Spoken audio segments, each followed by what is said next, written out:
Welcome back, guys. I hope I find you well. And today we'll be discussing about what happened this past week, as there've been no shortage of news ranging from the Wall Street bets to that streamer girl making fun of a cancer patient. Watch the whole video to see what else we'll be discussing after this, because yeah, it will be quite a ride for you. And as you've probably seen, I'm switching up things now. I'll be doing a gaming commentary video this time, and I think this will be a continuous thing. And I'll also do like face cam videos, but to post more often, I'll be doing more of the gaming commentary. So yeah, just that. I'll see you after the intro now. Girl, I know that you believe in it. I only want, but you needed it. Why do you think I'm leaving? But it's fine for tonight. Yeah. Baby, let me do it how you like. So let's start off with the Gamestop saga. This one has been trending all week, and I'm sure you've heard of it by now. This story includes a battle between hedge funds and Reddit users. Just imagine, guys, like no one saw this one coming. So what happened here is that a Reddit page called Wall Street Bets had band together to put a squeeze on funds that had bet GameStop's shares would fall. What does this mean, you may ask? Well, in simple 21st century sentence, this means hedge funds are fucked. But before we continue with this, to understand this concept, you need to understand what shorting is in the stock market. So shorting is basically buying shares at its current price. Well, not buying, actually borrowing shares at its current price, and then selling those shares to someone else, and then you hope that those shares price would drop in the future, and then buying them back, and then selling them to the bringing them back to the owner of the shares, and then whatever the difference there is, you keep the price. So basically that's what shorting is. But honestly, with this whole thing about stock markets, is beyond my understanding. So basically, what happened here is that hedge funds would like short GameStop shares, and then they would hope that the price of the shares would go down, and then they would buy the shares at a lower price after selling them after they've borrowed the shares. But this did not happen because this Reddit page called Wall Street Bets had like band together and started buying shares to increase the price of GameStop shares. And this really messed up things for the game funds, game not game funds, man, the hedge funds, because they now were losing millions of dollars because they weren't buying like small, they weren't buying small stocks from the market. They were using big money, so they lost a lot of money because of the price hike of the GameStop shares. And now some of them are even close to bankruptcy because of this, and it's really bad for them. And now you have trading companies like Robinhood, which are protecting these big hedge funds by blocking users from buying stocks from GameStop.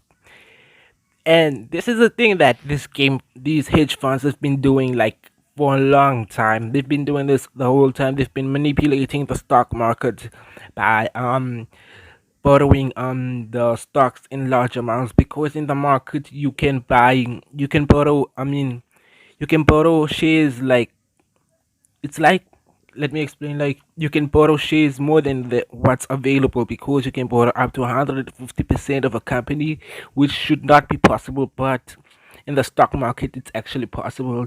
So these guys are protected by these um stock stock trading apps and stuff like that, man.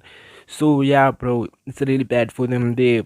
But I'm not the one to complain, because I like seeing normal people actually benefit from the stock market, because this doesn't usually happen, bro. It's like this one's gonna go down in history, and it's really sad to see these stock trading apps like protecting these hedge funds. And now the hedge funds are complaining that the public should not be allowed to do something like this because it's manipulating the stock market. But it's been something they've been doing for a long time, and it's quite hypocritical. So it serves them good, man. They should go to hell and shut like that, man. So yeah. That we are done with the stock markets and all this stuff. Let's move on to parliamentary news.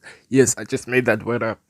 This one is for my fellow South Africans. You all probably heard of this Chinese lady who made the parliament recently. She's part of the ANC and goes by the name of Zaime Harvard. She joined the ANC in 2004 and now replaces the late Tembo in the parliament. This was met with public outrage, mostly in Twitter, as the Chinese born was named as the replacement of Jackson Tembo. People now spoke out on their disappointment with the matter, with such trends as hashtag no Chinese in parliament dominated Twitter. People are mad with this because you probably will never see an African person in the Chinese government in your lifetime. And I have to say, I agree with this method because, I mean, I'd be saying a different thing if she was born in South Africa and saying and still had her Chinese roots, but come on, guys, China is a dictatorship, meaning citizens of China have to oblige by the rules and orders of China's government. She, as a Chinese citizen, has to follow orders of China if they were to order her to do something here in our country. Otherwise, she might suffer the consequences of not doing so. I don't know much of the character of this woman, so I don't know about her morals and values, so I understand people's distrust in her. But it's written in our constitution or something that all South African citizens should have equal opportunities, and she is of South African citizen as well as Chinese, so she's within her rights to be in the parliament. So I mean, there's nothing we can do on this thing right now. So I think we'll just have to bear with it and see, like, actually hope that she'll actually do good in the country, and I really hope she does. So yeah, guys, let's move on now. But yeah, let's get on to a calmer topic. But this one is quite sad. A very memorable store here in South Africa has been closed. Yeah, it's none other than Musica. This was a decision made by the Clicks Retail Group. To be honest, until now, you probably never knew Clicks owned Musica, but yeah, guys, it's closed and done. Only a few stores are left nationwide. It's sad, so sad, man. Musica is like South Africa's Gamestop, but sells much more than video games, and it's just a cultural shock for most of us. So let's move on to the last topic of the day. And we have this rich girl who made fun of a cancer patient. Now, I don't know if this is set up or not, but it's quite messed up. You can't do something like this, bro. To set things straight, though, I have nothing against rich people, but being obnoxious is just not. I don't know even know what to say about this girl, bro. I'm gonna link the video in the description box to watch, but that's it. I'm not giving this girl the time of my day because I feel like this is just an attention stunt from her. Because she even gave an apology video where she said she was sorry, but she was not actually sorry. But I'm gonna link both videos down, and yeah, guys. And that's it for today's video. Don't be a meanie and subscribe and like and comment and share. Be nice, it doesn't cost much. So I'll see you next time. Bye.